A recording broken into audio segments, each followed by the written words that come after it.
Hi friends, ഇന്നുണ്ടല്ലോ എൻ്റെ birthday ആയിരുന്നു. അപ്പം ഞങ്ങളാണെങ്കിൽ ഇച്ചിരി പാലട പായസം വയ്ക്കാമെന്ന് വിചാരിച്ചു.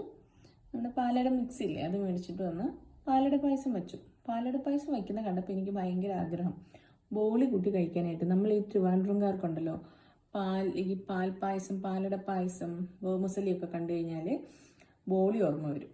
അപ്പം നമ്മളിങ്ങനെ യു കെയിലാണെങ്കിലും അതൊന്നും മറക്കാൻ പറ്റത്തില്ലല്ലോ, നമ്മുടെ നൊസ്റ്റാൾജിയാണ് അതൊക്കെ. അപ്പം ഞാനാണെങ്കിൽ ബോളി ഇവിടെ ഏതോ കടയിൽ കിട്ടുമെന്ന് ഞാൻ കേട്ടായിരുന്നു. പക്ഷേ നമ്മൾ ബോളി ഉണ്ടാക്കി. കണ്ടോ, ബോളിയും പായസവും. ശരിക്കുമുള്ള ബോളി എല്ലാവരും ഉണ്ടാക്കുന്ന ആ ബോളിയുടെ ടേസ്റ്റ് ഒന്നും കാണത്തില്ല കേട്ടോ ഇതിന്. എൻ്റെ ഒരു കസിനുണ്ട്, സൗമ്യയാണ് എനിക്ക് ബോളി ഉണ്ടാക്കാൻ പഠിപ്പിച്ചു തന്നത്, പറഞ്ഞു തന്നത് ഫോണിൽ കൂടി. ഞാൻ ഓണത്തിനൊക്കെ ഉണ്ടാക്കാറുണ്ട്. അപ്പം ഇങ്ങനെ ബോളിയിൽ നേരെ ഇങ്ങനെ പായസം ഒഴിക്കണം. ബോളി ഇങ്ങനെ പായസത്തിൽ കുതിർന്ന് ഇരിക്കണം.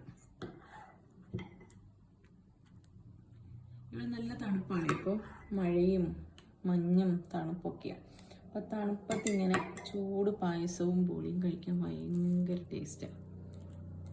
ഇങ്ങനെ